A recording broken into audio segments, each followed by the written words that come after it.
Yitro sees his son-in-law Moishe Rabbeinu spending countless hours judging and guiding Am Yisrael.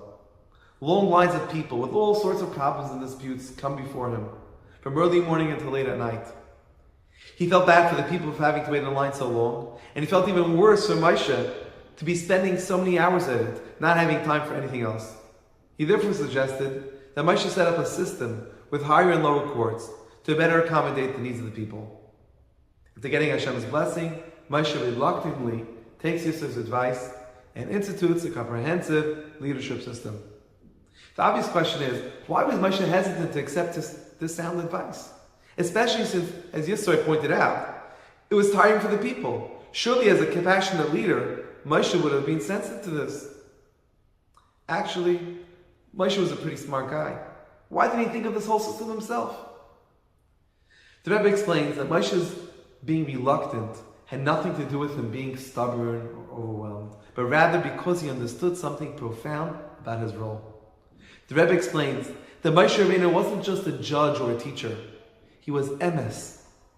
When people stood in front of Moshe, there was no room to argue, no space for ego, and no manipulation of truth.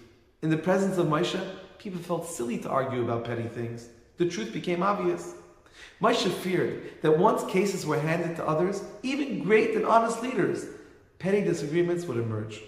People would start arguing their side, defending their position, insisting they're right. Not because the judges were wrong, but because Moshe's unique presence stripped away personal agendas. Standing in front of Moshe, one didn't feel like they were standing in front of another human being. They felt like they were standing before Hashem. And when the truth is that clear, arguments and pettiness disappear. And so Hashem tells Moshe that his intentions are good,